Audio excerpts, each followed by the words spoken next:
Hello students, आज हम fifth class maths की एक्सरसाइज नंबर 14 स्टार्ट करेंगे। इस वाली एक्सरसाइज में हम पेरीमीटर और एरिया के बारे में देखेंगे। तो डायरेक्टली स्टार्ट करते हैं क्वेश्चन नंबर 1 से। इस वाले फिगर का हमें सबसे पहले पेरीमीटर निकालना है। तो पेरीमीटर निकालने का तरीका क्या होता है कि जितनी भी साइड्स दी हुई है सबको ऐड कर देना है। तो यहाँ पे मैं जो दिखाई दे रहा है ना 7 10 7 10 8 7 7 9, इन सबको हमें ऐड करना होगा। तो देखते हैं एडिशन कैसे होगा। 7 और 10 मिलकर 17, ठीक है। 17 और 7 मिलकर हमारा हो गया 24। 24 और 10 मिलकर हमारा हो गया 34। 34 और 8 मिलकर हो गया 40। 47 47 और 7 हो गया हमारा 54।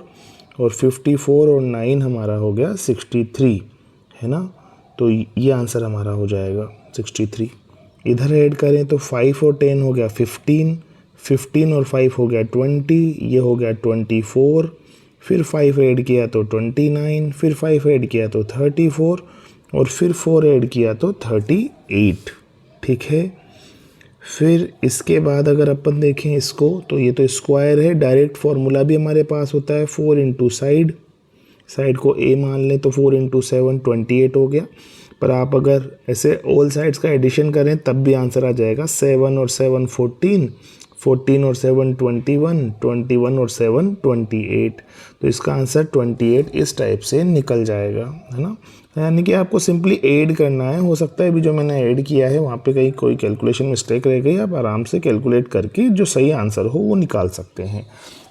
उसके बाद आता है रेक्टेंगुलर शेप का पेरीमीटर। तो रेक्टेंगुलर शेप जो होता है ना, उसकी दो साइड होती है, एक होती है लेंथ और एक होती है विड्थ।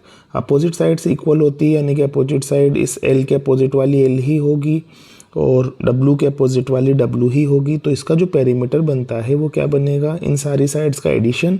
तो 2L + 2W आएगा, है ना, क्योंकि L 2 टाइम्स है और W भी 2 टाइम्स है। इसमें भी 2 कॉमन ले लें तो L + W आएगा। यानी कि जब भी आपको रेक्टेंगुलर शेप का पेरीमीटर निकालना है तो आप उसकी लेंथ और विड्थ को ऐड करेंगे और उसके बाद उसको 2 से मल्टीप्लाई कर देंगे, जो रिजल्ट आएगा उसको, ठीक है।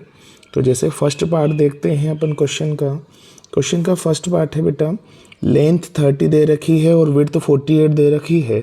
तो दोनों का मल्टीप्लिकेशन आएगा 78।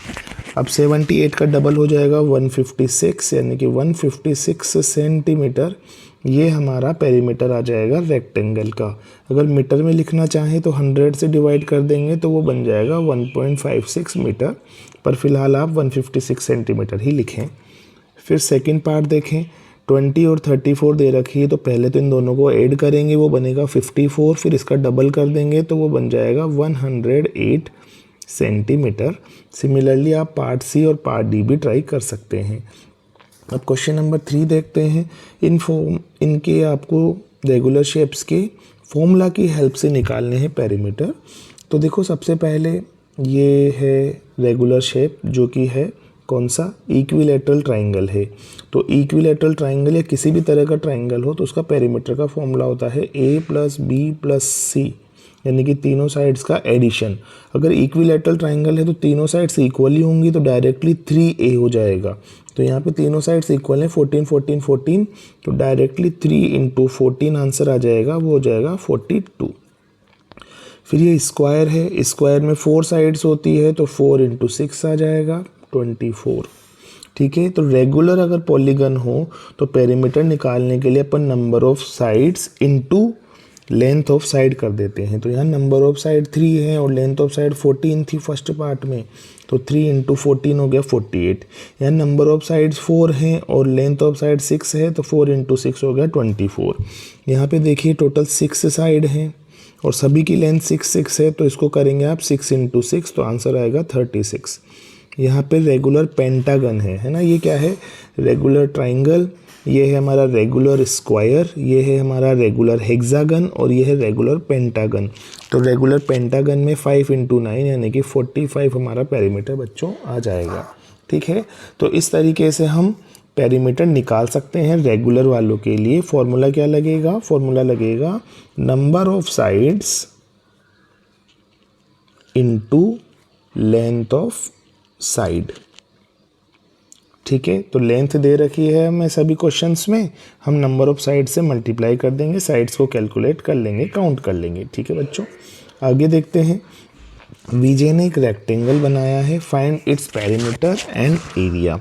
अगर इसका पेरीमीटर बनाना है तो देखो 5 + 3 + 5 + 3 यानी कि सारी साइड्स को ऐड कर दें तो 5 3 8 5 13 और 3 हो गया 16। एरिया का जो फॉर्मूला होता है रेक्टेंगल के लिए बच्चों वो होता है लेंथ इनटू विड्थ। ठीक है, तो आपको ये ध्यान रखना है कि अगर एक रेक्टेंगल है उसकी लेंथ दे रखी है और विड्थ दे रखी है तो एरिया निकालने के लिए जस्ट दोनों नंबर्स को हमें मल्टीप्लाई करना है। यानी कि पेरीमीटर के लिए हम ऐड करते थे चीज़ों को, लेकिन यहाँ पे मल्टीप्लाई करेंगे तो इसका जो एरिया बन के आएगा वो बन के आएगा 5 × 3 15 और जो इसका पेरीमीटर बन के आया था वो बन के आया था 16। ठीक है, एक और डिफरेंस यहाँ पे होगा कि जो रेक्टेंगल का पेरीमीटर है वो बनेगा 16 सेंटीमीटर, जबकि जो एरिया बनेगा वो बनेगा 15 सेंटीमीटर स्क्वायर। तो एरिया की यूनिट में हमेशा स्क्वायर आएगा और पेरीमीटर की यूनिट में हमेशा सिंपल यूनिट आएगी पावर 1 वाली, जैसे सेंटीमीटर, मीटर, किलोमीटर आदि। उसके बाद आप ये देखें, can you extend its length and width in such a way so that it has equal perimeter and area. अगर अपन इसकी साइड्स को चेंज करते हैं तो क्या ऐसा कर सकते हैं कि एरिया और पेरीमीटर सेम बन जाए? तो हाँ, कर तो सकते हैं। जैसे मान लो इस 5 सेंटीमीटर की जगह अपन 6 सेंटीमीटर कर दें तो देखो इसका जो एरिया बनेगा वो क्या बनेगा, 6 × 3 वो हो जाएगा 18। ठीक है, और इसका जो पेरीमीटर बनेगा वो क्या बनेगा, 6 और 3 को ऐड करके डबल कर दें तो 6 और 3 का एडिशन हो गया 9 और डबल कर दें 2 तो 18 हो गया। तो अगर इसकी साइड्स को 5 से बढ़ा के 6 कर दिया जाए तो फिर क्या हो जाएगा कि जो पेरीमीटर है और वो जो एरिया है वो इक्वल हो जाएगा। विड्थ 3 ही रखनी है। आगे देखिए question number 5, length and width of a rectangular field are given. क्या गिवन है, 25 एंड 30 मीटर। तो इसका एरिया निकालना है बच्चों। तो एरिया तो सिंपल सा फॉर्मूला यूज़ करेंगे, 25 × 30, दोनों को मल्टीप्लाई करेंगे तो 75 आएगा और आंसर हो जाएगा 750 मीटर स्क्वायर, क्योंकि एरिया की यूनिट मीटर स्क्वायर में आती है। तो दोनों मीटर दिए हुए हैं ना, तो मीटर को मीटर से मल्टीप्लाई करते ही मीटर स्क्वायर बनेगा। आगे देखते हैं question number 6, length and width of a rectangular towel are 125 centimetre and 60 centimetre. What will be the perimeter of towel. तो पेरीमीटर कैसे निकालते हैं, दोनों को ऐड करके डबल कर देंगे। तो 125 और 60 का ऐड आया 185, इसको डबल करेंगे तो आ जाएगा 370 सेंटीमीटर। अगर मीटर में लिखना है तो आ जाएगा 3.70 मीटर। ओके, तो ये मेथड है जिसकी तरीके से हम पेरीमीटर निकाल सकते हैं। तो रेक्टेंगल का पेरीमीटर निकालने के लिए क्या तरीका है, लेंथ और विड्थ दोनों को ऐड कर दीजिए और उसको डबल कर दीजिए। क्वेश्चन नंबर 7 है, a square fields need 260 metre long barbed wire for throughout fencing, find its one side.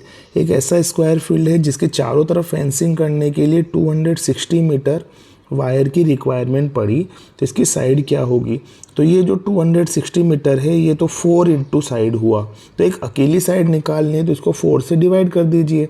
तो क्या आएगा, 4 × 6 = 24, फिर 2 बचा तो 20 हो गया, 4 × 5 = 20, यानी कि हर साइड उसकी 65 मीटर की होगी ना।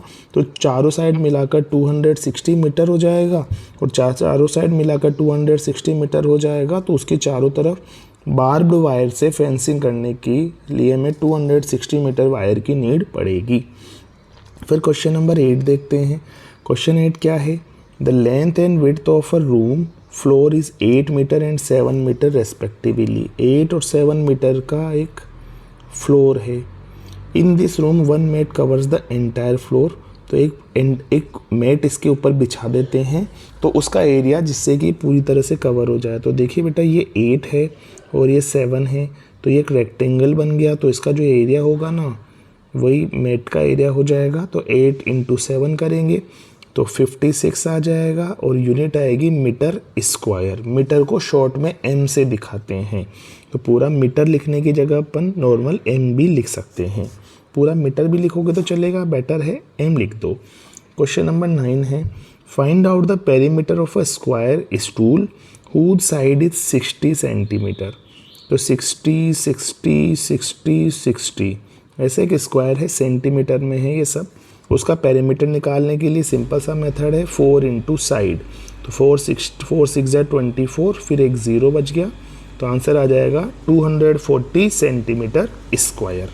ओके, अब लास्ट क्वेश्चन ट्राई करते हैं। लास्ट क्वेश्चन है to take a round of square field they had to walk 40 metre, find the side of the square field. तो एक स्क्वायर फील्ड है, देव नाम का एक बच्चा है यहाँ पे, है ना, वो इसका राउंड लगा के वापस घूम घुमा के यहीं पर आया, और ऐसा करने में उसे 40 मीटर चलना पड़ा। तो आपको बताना है कि ये एक सिंगल साइड कितनी है। तो 4 साइड मिलाकर 4 साइड मिलाकर 40 है, तो एक सिंगल साइड मिलाने के लिए आप क्या करेंगे, 4 से डिवाइड करेंगे। तो 4 से डिवाइड करते आ गया 10 मीटर। ठीक है, इसलिए हम कह सकते हैं कि वो जो स्क्वायर फील्ड था उसकी जो एक सिंगल साइड है वो ओनली 10 मीटर लेंथ की ही है। Okay, thank you.